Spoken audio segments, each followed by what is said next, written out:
Okay, Assalamualaikum warahmatullahi wabarakatuh. Selamat pagi. Morning, Doctor.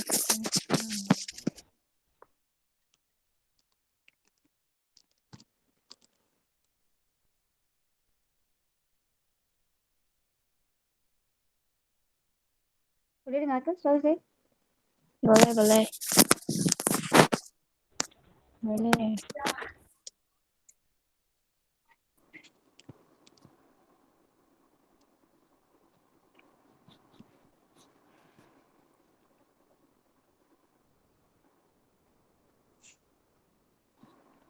Okay, Alif.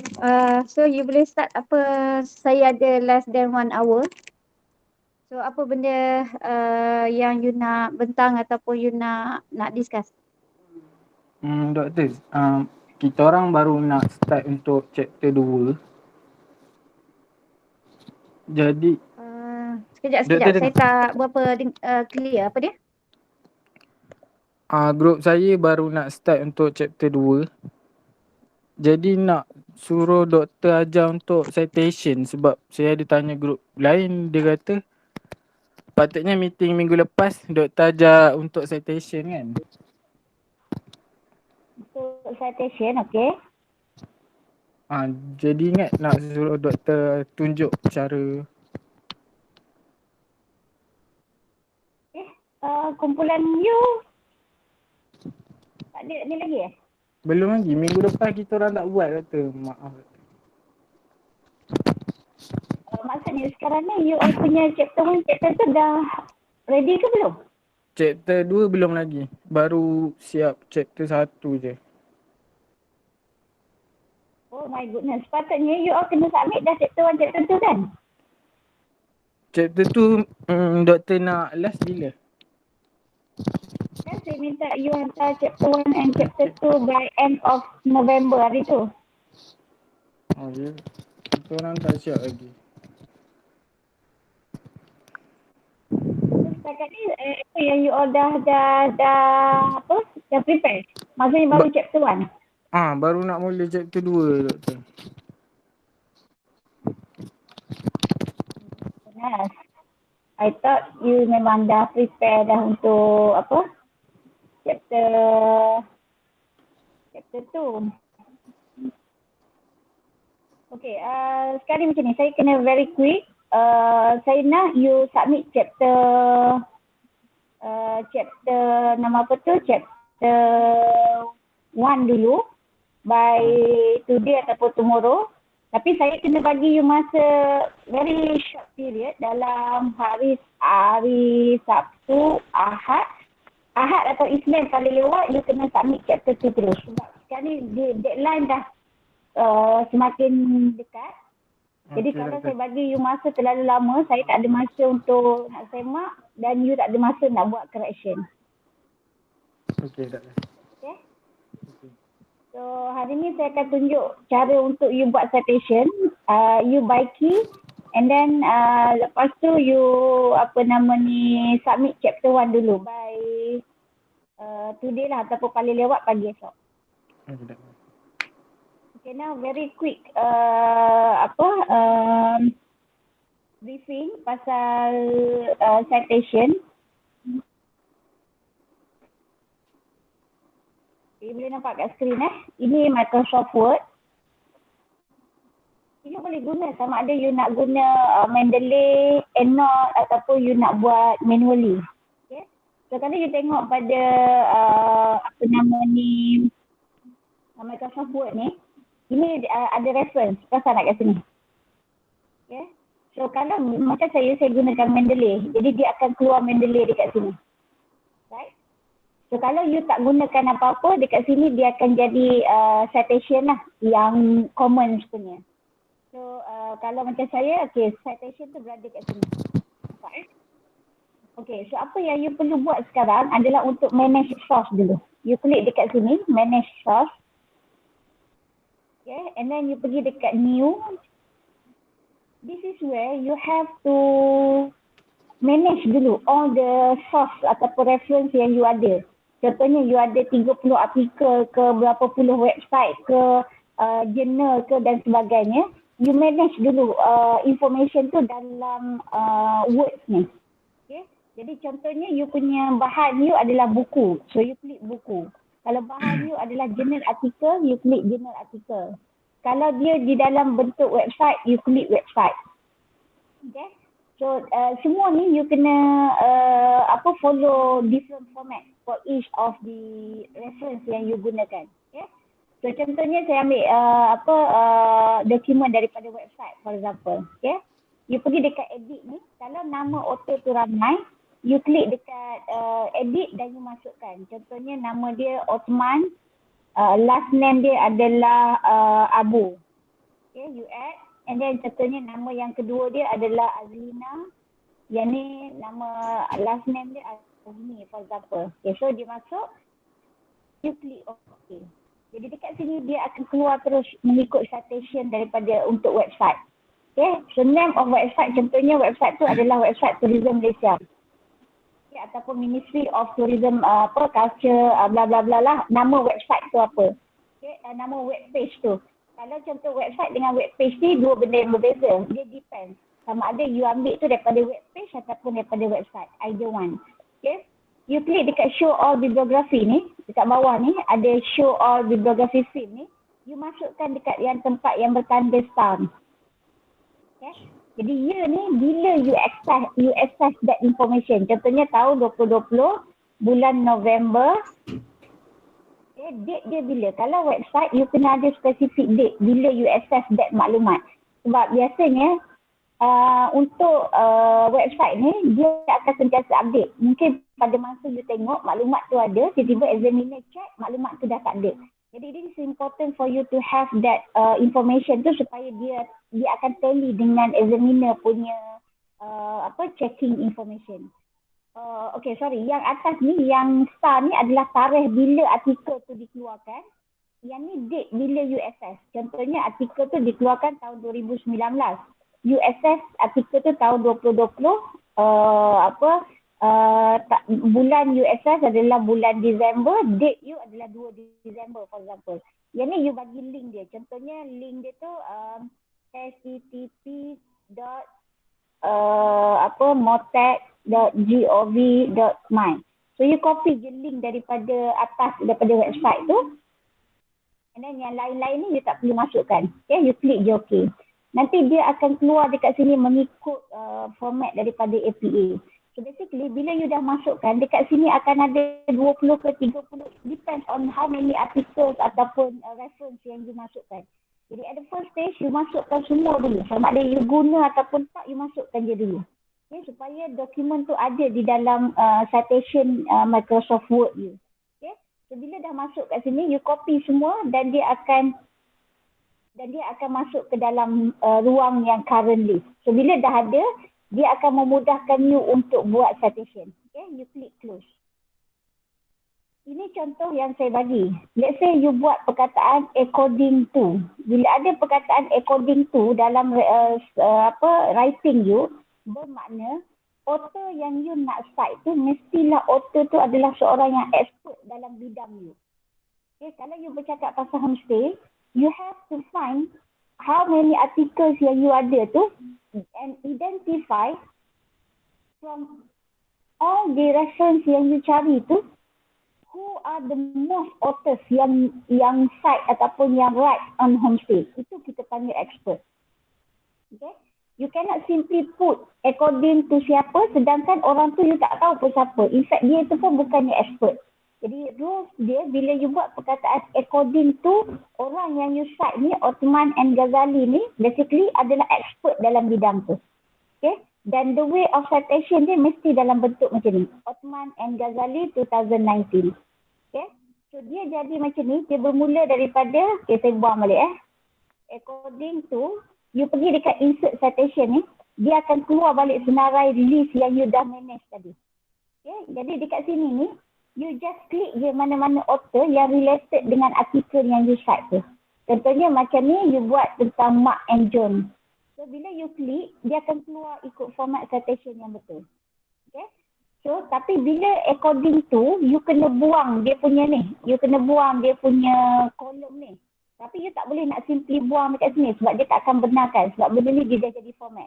So, apa yang you perlu buat, you copy paste Mark and Michael ni, copy, you letak dekat luar. According to Mark and Michael, lepas tu kat sini ada tanda button ni, you klik, you edit citation, you tinggalkan dia title, year sahaja. Okay, jadi dia akan keluarlah Mark and Michael 2019.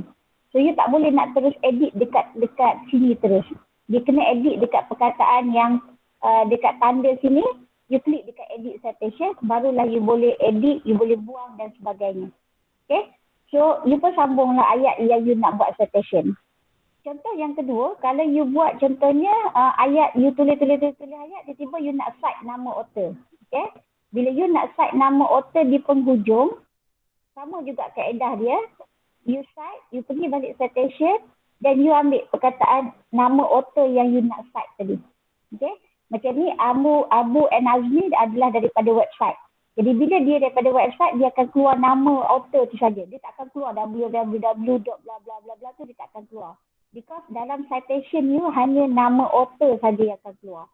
Lepas tu you pun type lagi, you pun nak cite lagi nama orang. So you pun letakkan nama. Okay, so dia pun keluarlah lagi ikut format citation.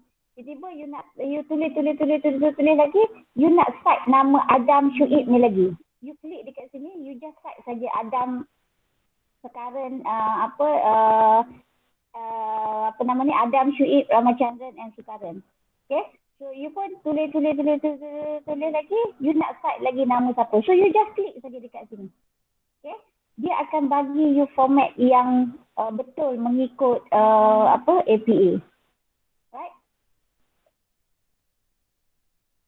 Okay, dekat sini dia ada masalah ni tau. Bila you tengok Adam Syuib Ramachandran and Kunasekaran, bila nama author tu lebih daripada 4 orang, kali pertama yang you cite nama orang tu mestilah nama penuh orang ni. Okay, so macam Ramachandran ni, dia dah 4 kali dia dah appear. Dia dah 2 kali. Yang ni pun Adam Sukaran, yang ni pun Adam Sukaran. Jadi Adam Syuib Sukaran ni kali pertama yang you cite, dia akan keluar nama penuh macam ni. Okay, tapi bila kali kedua you cite macam ni, dia sepatutnya dia tak akan keluar macam ni. Okay, so apa yang you perlu buat adalah you kena edit dia, copy dia macam ni. You pergi sini, you buang dia punya year ni, you buang nama title, you tinggalkan dia kosong. Apa yang you perlu buat adalah untuk you jadikan dia just Adam et.al. Adam et al. 2019. Ini citation yang kali kedua. Bila you buat perkataan Adam et al. Ni, pertama kali dalam mana-mana reference yang kali pertama, dia dah totally wrong. Okay, sebab et al. Ni hanya berlaku pada citation kali kedua dan yang seterusnya. Sebab tu, always remember bila you cite daripada mana-mana artikel, jangan terus copy paste. Ini masalah yang berlaku pada sesetengah writing pelajar. You terlalu copy paste sehingga menunjukkan kebodohan copy paste you.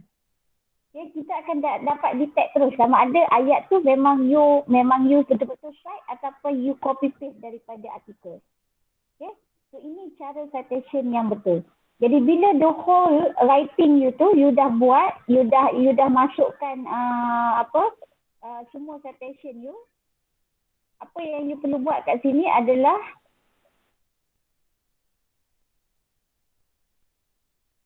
okay, di penghujung daripada you punya citation tu, you akan buat reference, part reference kan. So bila you dah buat citation, you tak perlu nak tulis walaupun sepatah perkataan. You just pergi saja dekat bibliografi ni, kat atas ni. So you pilih reference, okay. You klik dekat sini, dia akan keluar semua reference yang you gunakan dekat atas ni tadi, dekat atas ni. Okay. Semua nama yang you cite dekat atas ni akan keluar dekat reference ni. Jadi you just edit saja dia punya reference ni. Dekat sini semua dia akan keluar ikut. Kalau you ada buat citation 30 lah dia akan keluar numbers of reference kat sini. Jadi you tak perlu nak fikir dah format dia ke, you cuma check saja format dia. Takut ada yang terlari, tersalah dan sebagainya. Tapi untuk you nak edit word, font dan sebagainya untuk references, you tak boleh nak edit kat sini. Okay? Sebab dia akan, by default, dia akan keluar balik secara apa yang original. So apa yang you perlu buat, you kena pergi dekat home ni, you pergi setting dekat sini. Sebab tu saya suruh you buat format menggunakan dia panggil navigation pane ni.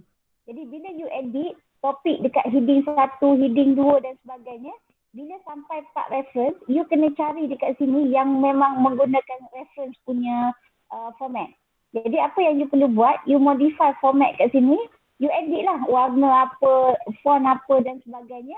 So dia akan terpakai untuk reference punya format. Jadi by default nanti bila you dah type dan you dah klik pada reference, dia akan keluarkan mengikut format yang betul.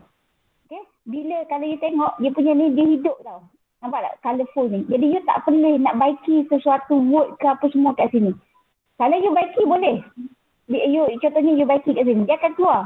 Tapi bila you update citation ni, dia akan back to the normal. Dia akan back to the default. Nampak tak? Okay? Jadi jangan ubah apa-apa dekat sini.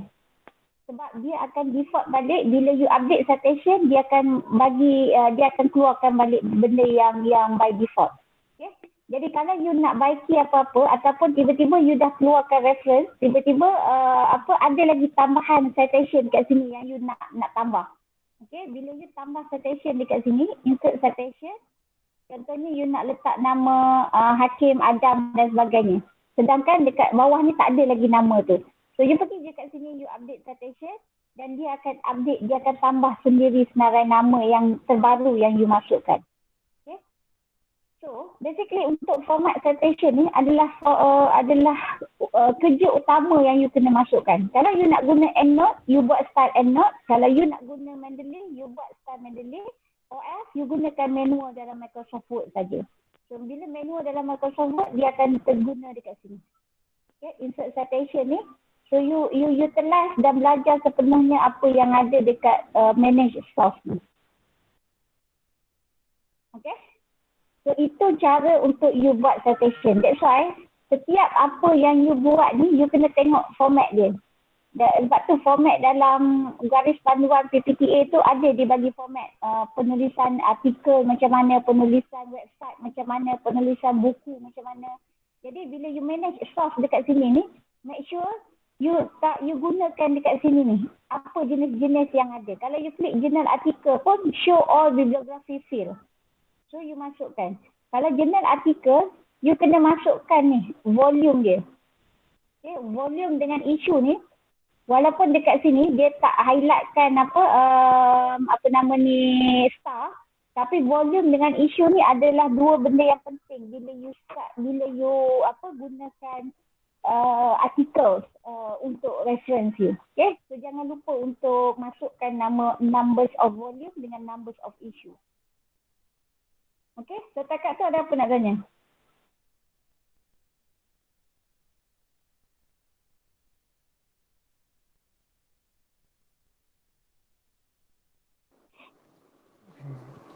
Faham doktor? Jadi hari ni you baca balik chapter 1. Kalau you rasa you ada buat silap dalam formatting, lepas tu dia punya template untuk header, footer dengan after, before semua. Sebab tu lah saya ajar you gunakan navigation pane ni. Saya dah bagi format hari tu, cuma you edit saja dekat navigation pane tu. Okay, explore untuk gunakan ni supaya you tak perlu nak menulis table of content. So kalau you tengok, kalau you gunakan betul-betul navigation pane yang dekat sini ni, kotak yang ni, you setting macam yang saya buat, basically, bila you nak buat table of content nanti pun, dia dah tak perlu risau. You tak perlu nak type dah 1.2 page berapa apa semua. Sebab dekat sini, dia dah bagi dah table of content siap-siap.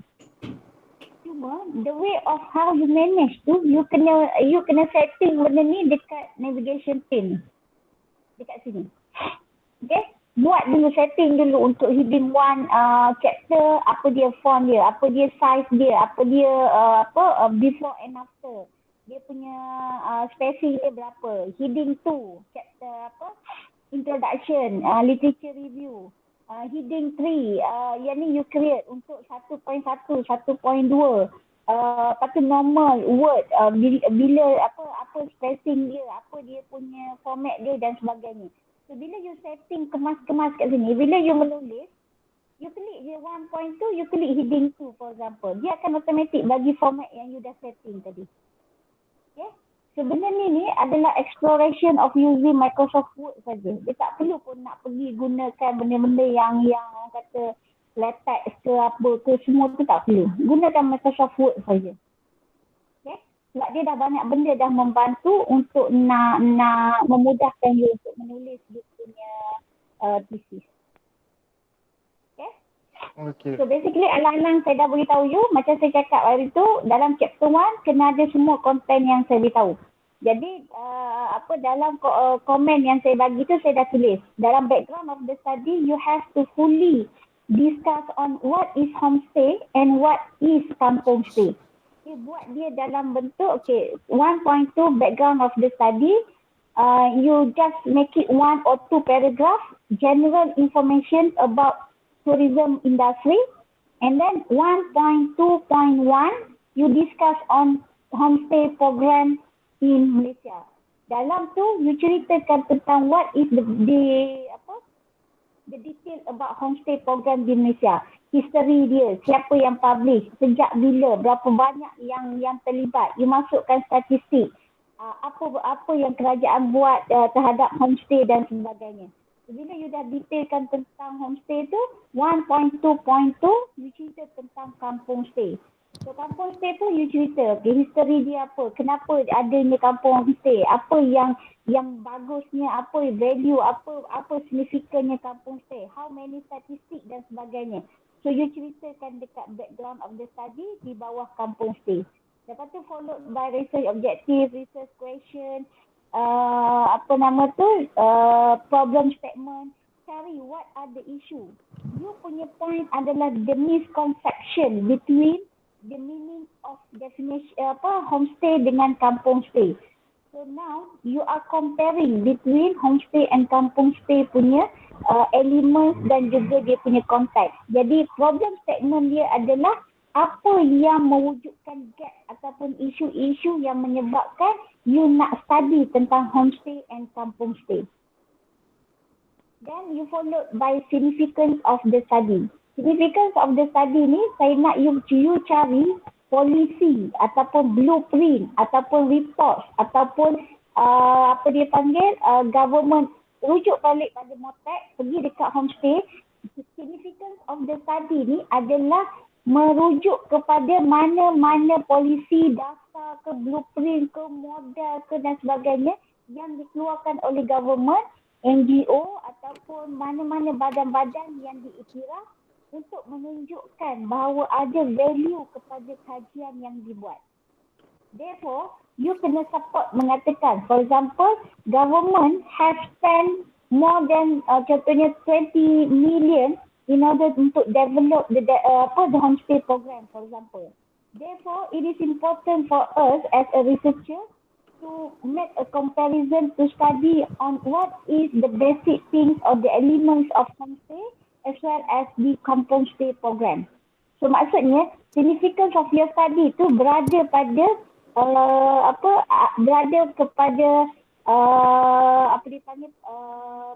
approach ataupun strategi yang kerajaan nak buat untuk pembentukan homestay.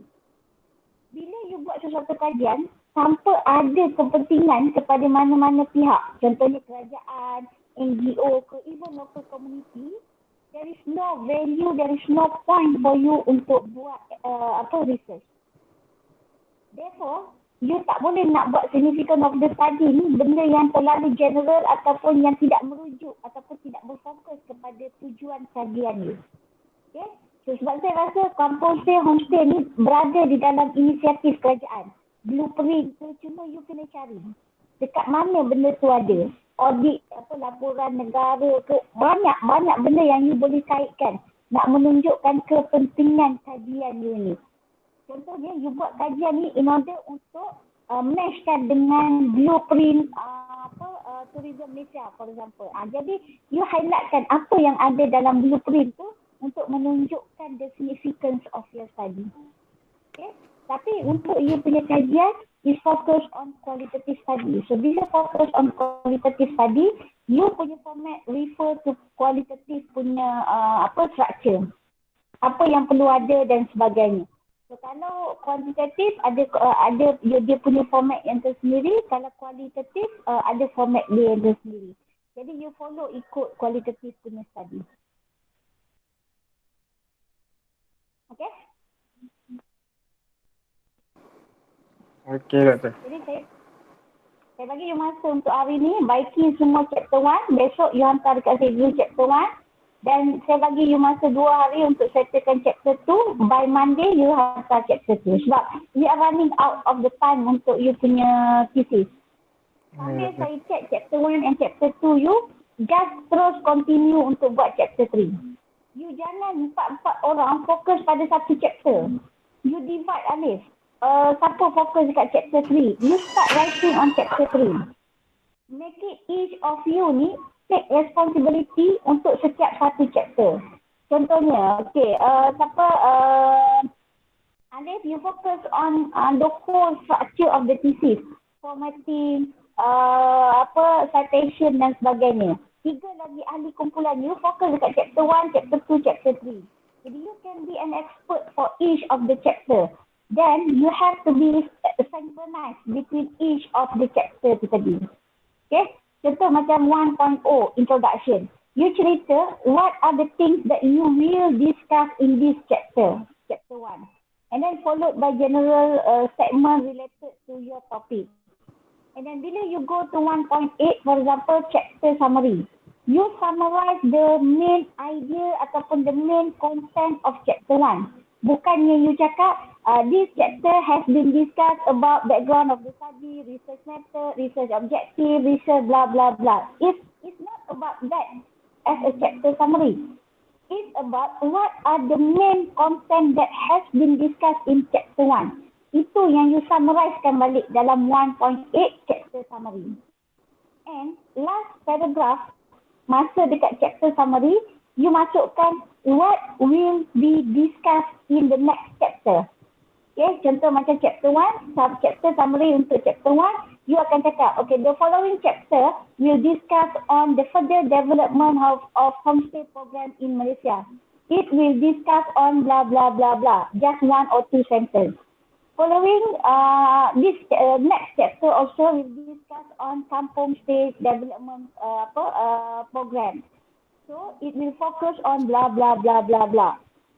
Okay, so maksudnya chapter 2 yang dalam chapter summary chapter 1 tu, you bukannya cerita tentang, okay, chapter 2 akan discuss literature review, blah blah blah blah. No, that's the topic on chapter 2 tu, you akan discuss pada 2.0 introduction dalam chapter 2. So meaning to say, each of the chapter tu, chapter 1, chapter 2, chapter 3 up to chapter 5, dia akan ada continuous. Each of the chapter tu, dia tidak akan terputus. Okay, sebab itulah pentingnya bila dalam each of the paragraph tu, dia ada apa dipanggil kesinambungan tu. You tak boleh nak cakap paragraph 1, you bercakap pasal homestay, tiba-tiba paragraph tu, you masuk tentang ecotourism, for example. Okay? Therefore, it is each of the paragraph tu, each of the elements tu ada di dalam setiap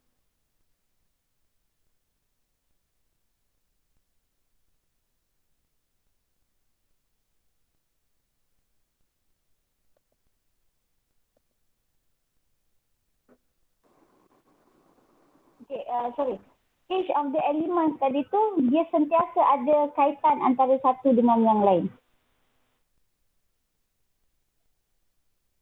Okay? Okay, faham tak? Macam tu juga dengan chapter 2. So, bila you buat chapter 2, 2.0, chapter summary, introduction, 2.2 literature review tu, tapi literature review tu you bukannya tulis 2.1 literature review. Sebab literature review you dah buat dekat chapter 2 tu tadi. So 2.2 you akan discuss tentang homestay punya content. Jadi apa yang you perlu cerita tentang chapter 2 adalah what are the previous study has been discussed.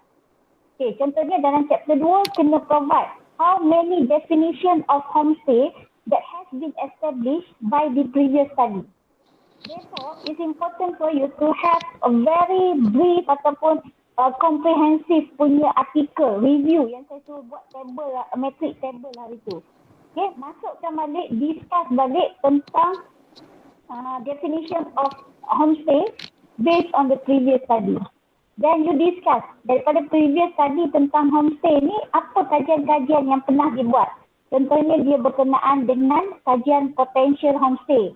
You ceritalah kajian lepas dibuat di homestay mana. Berkenaan dengan the value, the potential of homestay. So you refer balik pada you punya objective. Okay.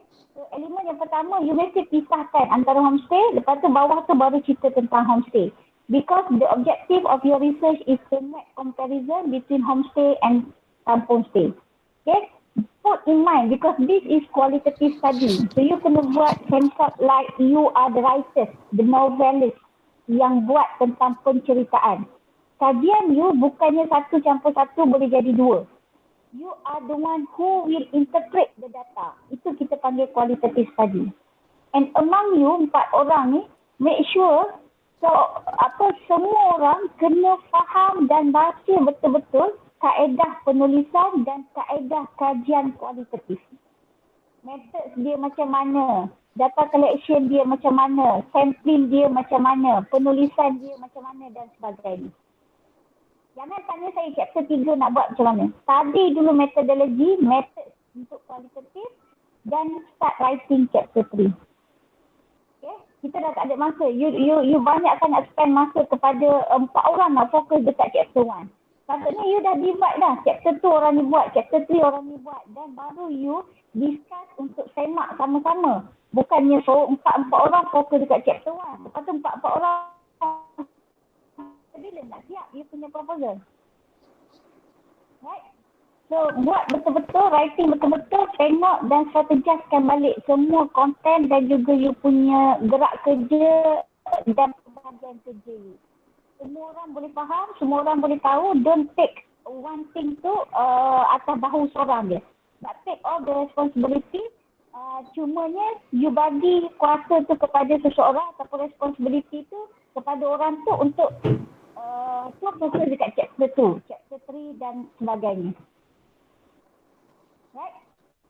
Okay, Doktor. Doktor, lepas tu nak tanya.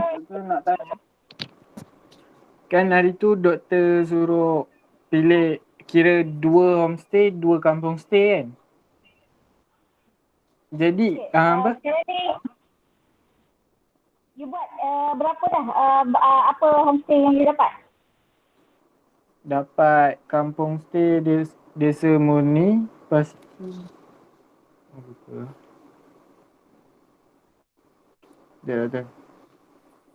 Parit Bugis. Lagi apa?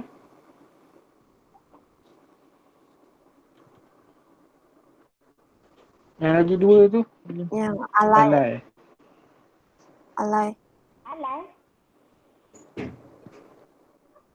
Kampung stay. Homestay ke kampung stay Alai kat Melaka punya. Kampung stay. Yang lagi satu Rawa. Okay, sebelum saya lupa. Homestay yang you pilih tu macam ni lah. I think sekarang ni apa yang you perlu buat, you pilih kampung stay Desa Murni tu you remain because kampung stay Desa Murni tu dia memang kata salah saya quite established lah. Tapi cuba you cari kalau antara homestay yang you dapat dengan kampung stay tu, cuba you cari yang homestay ataupun kampung stay yang memang dia dapat award. Contohnya dia dapat the best homestay 2019 contohnya. Ataupun dia dapat the best homestay for 3 years. Berturut-turut for example. Something that you can learn from them. Okay? Saya tak sure lah kampung Parit Bugis ni Parit Jawa ke apa tadi tu established ataupun tak. because the children of the homestay dengan kampung stay ni is very important for you untuk you nak justify kenapa you pilih homestay tu. Okay? Jadi the best reason kenapa you pilih homestay tu adalah because there has been the winner for the last 3 years ke contohnya, ataupun there has been established international punya recognition ke, for example. Jadi you ada the reason, justification kenapa you pilih that homestay. Okay? Jadi you cuba pilih the best satu homestay, satu kampung stay saja. Jadi you akan buat comparison between satu homestay dengan satu kampung stay in order untuk you punya outcome nanti masa you buat chapter 4 PPTA 2 nanti. You punya study adalah untuk membuat comparison dan case study you adalah satu homestay dan satu kampung stay saja. Okay? Jadi dalam chapter 1 dalam background of the study tu tadi 1.2 you cerita tentang homestay in general. Okay? You jangan touch langsung pasal kampung homestay yang you pilih. Yang tu you cerita tentang general information about homestay di Malaysia. How many homestay bla bla bla bla bla bla bla secara general. Lepas tu barulah you masukkan topik you 1.2.1 tadi, bawah homestay tadi tu you buat case study case study from homestay mana. Okay, contohnya Parit Jawa. And then barulah you explain clearly tentang homestay yang you pilih tu tadi. Bila dia establish, siapa organisation dia, how many operators involved. Lepas tu you masukkan gambar-gambar homestay tu. Okay, berapa banyak dah dia pernah menang award, apa aktiviti yang dia offer, apa produk yang dia ada, kenapa dia dapat jadi homestay dan sebagainya. Okay, jadi you cerita dekat chapter 1 tu. So bila you cerita tentang kampung stay pun sama. First kali you cerita tentang general concept of kampung stay. And then bawah tu you buat case study from kampung stay Desa Murni. Itu pun you ceritakan detail tentang kampung stay Desa Murni. Right? Letakkan gambar apa-apa information related dengan kampung stay, satu homestay dengan kampung stay tu you boleh masukkan gambar apa-apa yang boleh menyokong kepada sesuatu kenyataan yang you buat. Dan make sure bila you masukkan gambar ataupun table ke statistik dan sebagainya, reference tu ikut format dalam buku garis panduan PPTA. Kalau table ataupun figure duduk atas ke bawah dia punya tajuk dia. Lepas tu make sure bawah dia tu ada source, reference. Dekat mana you dapatkan gambar tu ataupun dia punya citation tu. Okay, semua tu kena ikut prosedur dan ikut format yang betul dan follow PPTA punya format yang dia dah bagi dekat you all tu. Right? Okay, so basically, in general, you kena betul-betul empat-empat ni kena faham aim of your study untuk buat comparison antara homestay dengan kampung stay. Which untuk you dapatkan information tu ataupun jawapan kepada kajian you menggunakan case study. Jadi dalam chapter 3 tu, bila you menulis chapter 3, format of qualitative study you refer kepada case study punya approach. Jadi you baca kualitatif ni ada berapa jenis approach dan sebagainya. Macam mana you buat sampling, siapa yang you pilih, responden dan sebagainya. Justify dengan clear. Okay. Even though nama dia homestay kampung ni ataupun kampung stay Desa Murni, tapi responden you tu you kena tengok. Dalam homestay kampung stay Desa Murni tu contohnya ada 25 orang yang terlibat dalam kampung stay, for example. So daripada 25 tu berapa ramai yang you nak interview untuk dapatkan responden you, jawapan daripada participant you. Okay? Jadi kat situ pun you kena study the way of how you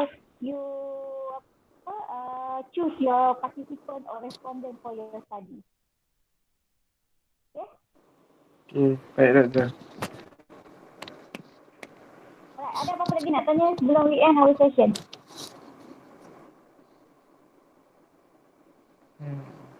Doktor nak tanya yang case tadi kerana I letak kat 1.4 dengan 1.5 ikut yang chapter 1 doktor sudah check punya. So sekarang saya nak ubah bagi 1.2 ke macam mana? No. Yang tu you yang susun. Saya just bagi tahu numbering je. Saya just Okay. bagi dekat mana tu. Numbering tu depend on you punya susunan. Okay. Jangan follow apa yang ni. Saya just beritahu numbering tu, tapi you yang susun lah. Saya cuma beritahu konten apa yang kena ada. Thank you, Doktor. Ada apa-apa lagi? Itu juga doktor. Kiranya doktor nak Tak ada apa-apa. sebelum Isnin ni lah, chapter 2 tu. Hari Isnin lah you bagi. Chapter 1 je saya nak you bagi besok. Baiki dulu apa yang saya cakap tadi untuk chapter 1. Baiki, revise, tengok apa yang kena tambah, buang dan sebagainya. Besok you hantar dulu chapter 1. Sambil tu saya check chapter 1. Hari ni you boleh start writing chapter 2. Hari Isnin you hantar chapter 2. Okay, Tapi dalam masa yang sama juga start untuk terus writing chapter 3. chapter 3. So thank you very much. Assalamualaikum warahmatullahi wabarakatuh. Okay, thank you doktor. Thank you, doktor. Waalaikumsalam. Thank you, Doktor.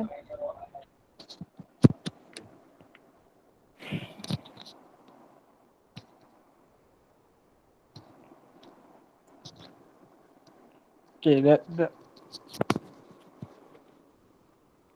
ni Nabila ke Lim boleh tak nanti tolong untuk format ni? Betulkan format ni. Format semua ke? Citation ke apa? Citation yang you punya bahagian ada tulis, ada pakai untuk citation juga ah? Ada. Kan tadi saya dah hantar yang full punya kan.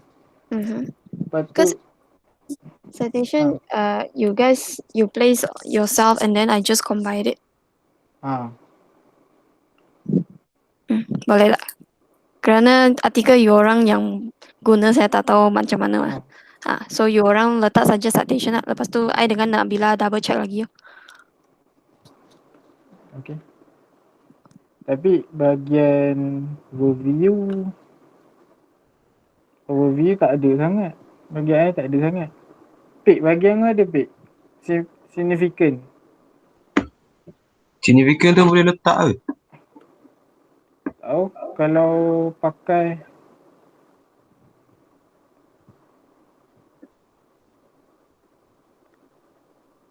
letak lah. kau pakai Motek punya kan? Letak lah yang kalau ada yang nama-nama tu ke. Kau hantar balik kat. Alright. Itu je kot.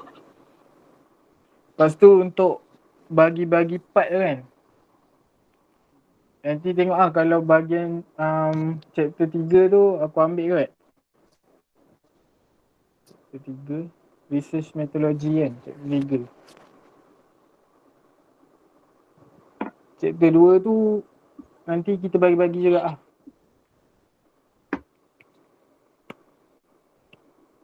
Maksudnya chapter 1 ni tinggal citation je lah kan. Tinggal citation saja. Citation lepas tu kena perbaik dia punya ni pula lah. Ayat dia.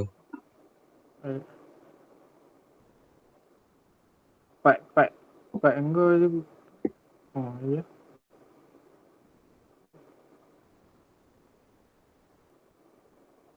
Tu je dulu. Hantar malam So ni. Okay. So nanti bagi chapter 2 lah. Okay. Nanti you tulis part-part untuk chapter 2. Lepas tu tulis nama tu. Apa buat apa. Okay. Okay, itu je dulu. Boleh keluar dah.